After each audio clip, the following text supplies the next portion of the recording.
அண்மை செய்தி கடலூர் மாவட்டம் குறிஞ்சி நகர் ஜோதி நகர் பகுதிகளில் வெள்ள நீரானது புகுந்திருக்கிறது. சாத்தனூர் அணையிலிருந்து உபரிநீர் திறக்கப்பட்டதால் தென்பெண்ணை ஆற்றில் வெள்ளம் கரைபுரண்டு ஓடுகிறது. ஊருக்குள் ஆற்று வெள்ளம் புகுந்ததை மாவட்ட ஆட்சியர் பார்வையிட்டிருக்கிறார். மக்கள் பாதுகாப்பான இடங்களுக்கு செல்லுமாறு ஆட்சியர் ஆதித்யா உத்தரவு பிறப்பித்திருக்கிறார். தென்பெண்ணை ஆற்றில் நீர்வரத்து அதிகரிக்கும் என்பதால் முன்னெச்சரிக்கை நடவடிக்கைகள் மேற்கொள்ளப்பட்டு வருகிறது. இது தொடர்பாக மாவட்ட ஆட்சியர் அளித்த பேட்டியினை தற்பொழுது பார்க்கலாம். இன்றைக்கி விடியங்காத்தால் நமக்கு தென்பெண்ணையார் ஆற்றில் நமக்கு வாட்டர் ஃப்ளோ இன்க்ரீஸ் ஆகிருக்கு. சாத்தனூர் டேமில் டிஸ்சார்ஜ் இன்க்ரீஸ் ஆனதுனால இப்போ கிட்டத்தட்ட 60,000 கியூசெக்ஸ் நமக்கு தென்பெண்ணையார் ஆற்றில் நமக்கு ஃப்ளோ ஆகிட்டுருக்கு. இது வர சில மணி நேரங்களில் இன்னும் இன்க்ரீஸ் ஆகிறதுக்காக தான் எக்ஸ்பெக்ட் பண்ணுறோம். அதனால் இந்த கரையோரம் இருக்கிற தாழ்வான பகுதிகளில் உள்ள கிராம மக்களை இப்போ நம்ம எவாக்குவேட் பண்ணுறதுக்கு நடவடிக்கை எடுத்துகிட்ருக்கோம். பக்கத்தில் ஷெல்டர்ஸ் அண்ட் மண்டபம் ரெடி பண்ணிவிட்டு அவங்க எல்லாருக்கும் ஷிஃப்ட் பண்ணுறதுக்கு நடவடிக்கை எடுத்துகிட்ருக்கோம்.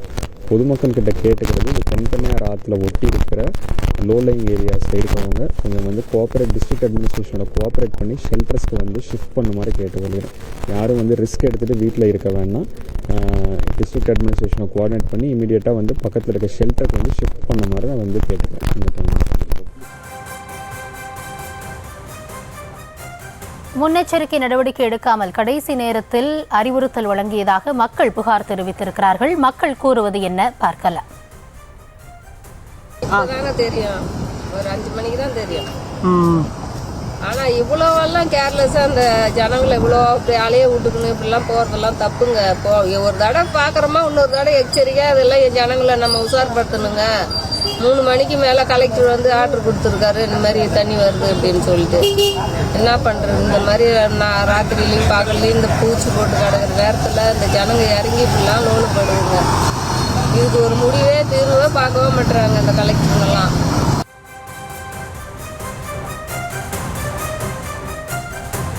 தொடர்ந்து களத்தகவல்களோடு இணைகிறார் எம்முடைய செய்தியாளர் பாரிவள்ளல்.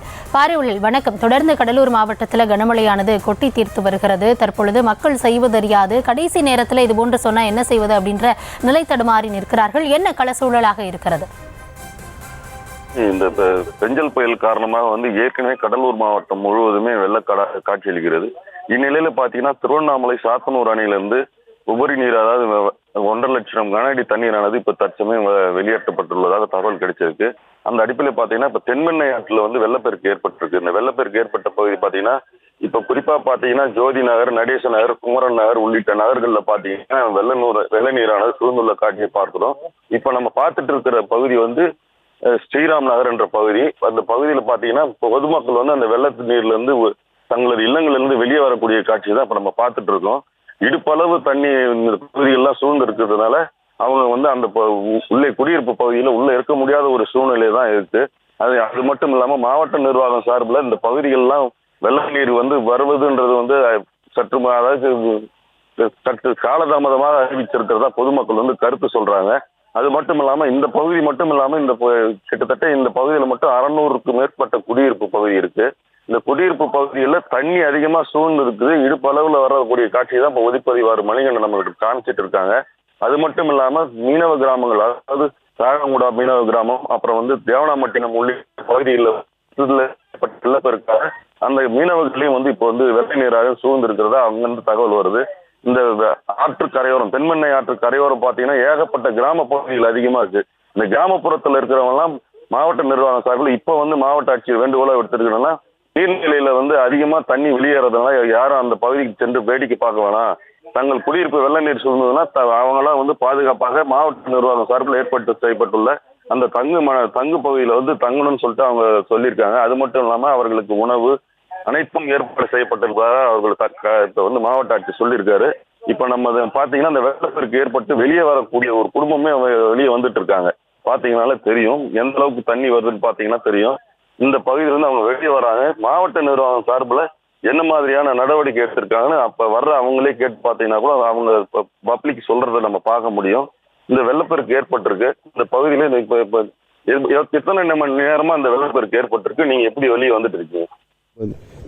எத்தனை மணி நேரமா அந்த வெள்ளப்பெருக்கு ஏற்பட்டிருக்கு, நீங்க எப்படி வெளியே வந்துட்டு இருக்கீங்க? நாங்கள் முன்னாடி ஆனால் சொல்லிட்டாங்க தண்ணி வரப்போகுது. ஒரு 20 நிமிஷத்துல ஏறிடுச்சு தண்ணி. எத்தனை மணிக்கு வந்து தண்ணி பார்த்தீங்கன்னா? ஒரு 4 மணிக்கெல்லாம் வந்துடுச்சு. இவ்வளோ வரல, கொஞ்சம் வந்துச்சு. இப்போதான் ரொம்ப. இந்த நகர் எந்த நகருங்க இது? என்னடா இது வந்து வெளிச்சமண்டலம் குமரப்பன் நகர். குமரப்பன் நகர். எந்த அளவுக்கு எத்தனை பேர் இருக்காங்க உள்ள? இப்போ யாரெல்லாம் வந்தாச்சு? வீடுகள் எத்தனை வீடு? வீட்டில் வீடுகள் தெரியல, எல்லாம் வந்துட்டாங்க, முன்னாடி சொல்லிட்டாங்க.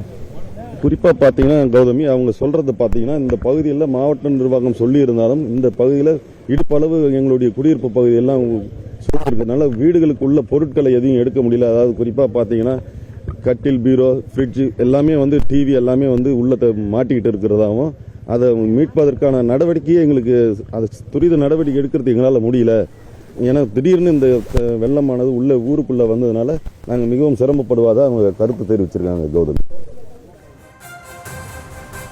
கடலூரில் வெள்ள நீரானது இடுப்பளவிற்கு உயர்ந்து வருகிறது. அது மட்டுமல்லாமல் ஊருக்குள் ஆற்று வெள்ளம் புகுந்திருக்கிறது. இது குறித்த கள தகவல்களை களத்திலிருந்து வழங்கியமைக்கு நன்றி பாரிவள்ளல்.